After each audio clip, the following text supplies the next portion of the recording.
किसान और दो घड़ों की कहानी। एक गांव में एक किसान रहता था।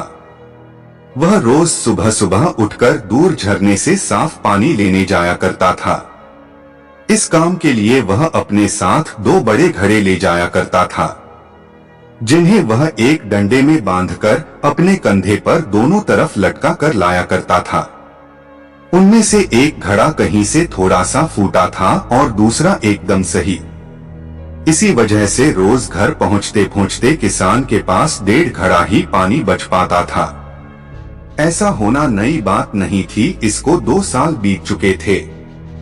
सही घड़े को इस बात का बहुत घमंड था। उसे लगता था कि वह पूरा का पूरा पानी घर पहुंचता है और उसके अंदर कोई भी कमी नहीं है।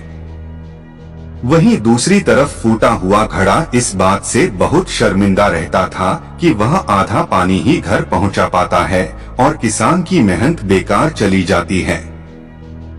एक दिन की बात है, वह बहुत दुखी और उदास था। जब परेशानी हद से बढ़ गई तो उसने फैसला किया कि वह किसान से माफी मांगेगा।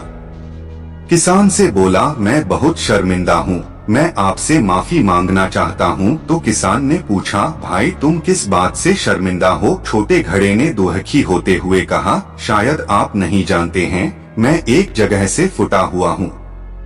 पिछले 2 सालों से मुझे जितना पानी पहुँचाना चाहिए था, मैं सिर्फ उसका आधा ही पहुँचा पाया हूँ। मेरे अंदर यह बहुत बड़ी कमी है। इस वजह से आपकी मेहनत बर्बाद होती रही है। किसान को घड़े की बात सुनकर बहुत दुख हुआ और बोला, इतना परेशान होना भी ठीक नहीं है। चलो तुम्हारी उदासी दूर करते हैं। एक काम करना, कल जब तुम रास्ते से लौटो तो अपने टपकते पानी पर दुख करने के बजाय उस रास्ते में खिले हुए फूलों को देखना। कितने खुशबूदार, कितने खूबसूरत, कितने प्यारे, और साथ ही पास में छोटे छोटे पौधे देखना। घड़े ने किसान की बातें मनाने का फैसला किया। रास्ते भर सुंदर फूलों का देखता हुआ आया। ऐसा करने से उसकी उदासी थोड़ा कम हुई, पर घर पहुंचते पहुंचते उसके अंदर से आधा पानी गिर चुका था। वह फिर से मायूस हो गया और किसान से क्षमा मांगने लगा।